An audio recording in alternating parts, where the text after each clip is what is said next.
So, when you think about the Norse underworld, the name Hel probably pops into your head. But here's the thing. Hel wasn't just a place. She was a goddess, a really powerful, complex, and honestly a deeply misunderstood figure. So in this explainer, we're going to journey into the mists of Niflheim to really get to the bottom of who the ruler of the dead truly was.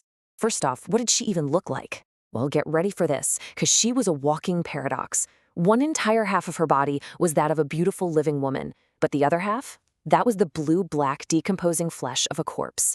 It's this absolutely terrifying image that was a constant in-your-face reminder of the decay that's waiting for every living thing.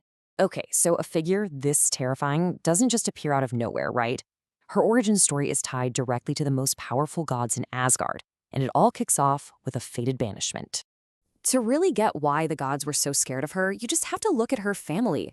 Her dad was the trickster god Loki himself, and her mom was the giantess Angbota. And her brothers?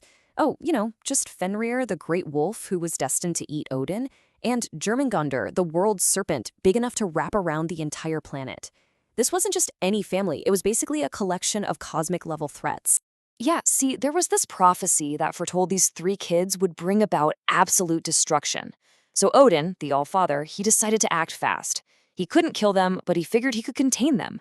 He threw the serpent into the sea, he had the wolf bound in magical chains, and for Hel, well, he had a very specific destination in mind for her. But here's the crazy part. This wasn't just an exile, it was an appointment. Odin banished Hel to the freezing mists of Niflheim, but he also gave her a job. He literally granted her dominion over 9 worlds, making her the queen of anyone and everyone who died from sickness or old age, which, let's be honest, was the vast majority of souls. All right, so now let's actually step inside her realm. Her domain, Helheim, was a pretty grim reflection of its queen, a place of cold, damp, unending stillness. To even get there, you've got a major obstacle. First, you have to cross the river Jol. And this is not some peaceful little boat ride, okay? The river is described as a violent, raging torrent filled with sharp weapons, a brutal barrier to make absolutely sure the living stay living and the dead stay dead. And if you somehow make it across that river, you're greeted by Garm. He's this massive, blood-stained hound, and his job isn't just to guard the entrance. His main purpose is to make sure that once you are in Helheim, you are never, ever getting out. So at the very heart of this realm is Hel's Great Hall. It's called Ildjudnir, which means sleep cold. And this is no grand palace for feasting and drinking like Valhalla. No way. It's a symbolic place, and pretty much everything inside represents the grim, harsh reality of dying a non-heroic death. You can really see the nature of her world just by looking at her stuff. Her plate is literally named Hunger. Her knife is called Famine. Her bed, Sickbed. Every single item is this potent symbol for the hardships of a slow death. A really stark contrast to a warrior's quick and glorious end on the battlefield. With all this talk of gloom and hardship and hunger, it's really easy to jump to one conclusion, right? So, the big question is Helheim just the Viking version of Hel, a place of eternal punishment? The answer, for the most part, is no. For your average person, Helheim wasn't about torture. It was just the afterlife, a cold, quiet, and pretty dreary continuation of existing. Now, that being said, there was a special section called Nostrand, the corpse shore, which was reserved for murderers and oathbreakers. There, a dragon would chew on their bodies for eternity. So yeah, punishment did exist, but it wasn't the main point of the realm. You see, Hel wasn't just some grim landlady. She was a ruler with absolute authority. And there is no story that shows this better than the tragedy of Baldur, which reveals her one unbreakable law. So after the beloved god Baldur is killed, thanks to Loki's trickery, the other gods are completely devastated. They send a messenger down to Helheim to plead with Hel to bring him back.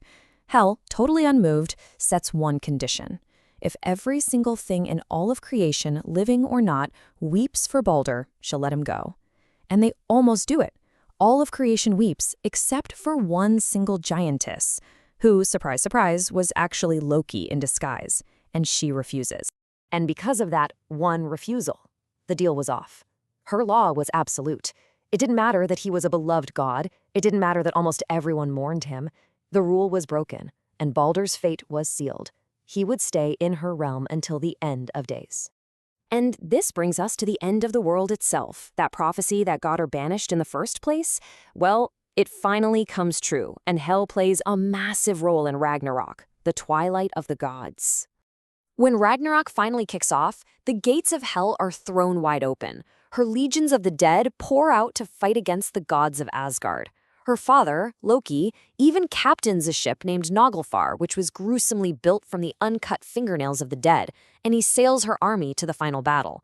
The opening of her realm is the ultimate signal that cosmic order has completely collapsed. And remember those 9 worlds Odin gave her authority over? The very power he granted her to contain a threat ended up becoming the instrument of that threat's fulfillment. Her entire dominion was unleashed, and it brought the world of the gods to its knees. But wait, because here is the final, incredible twist. After the universe is destroyed and a new world is born from the ashes, Hel's gates open one last time. But not for destruction, for renewal. She finally releases Baldur, allowing him to return and help lead the new world. The agent of the end was also, in a way, the keeper of the new beginning. So what are we supposed to make of Hel? She was born from monsters, cast out in fear, and she ruled a joyless realm with an iron fist. And yet she was also impartial, completely lawful, and ultimately held the key to rebirth. So it really leaves us with a question. Was Hel a monster, a kind of cosmic bureaucrat, or was she an absolutely essential force for balance in the universe?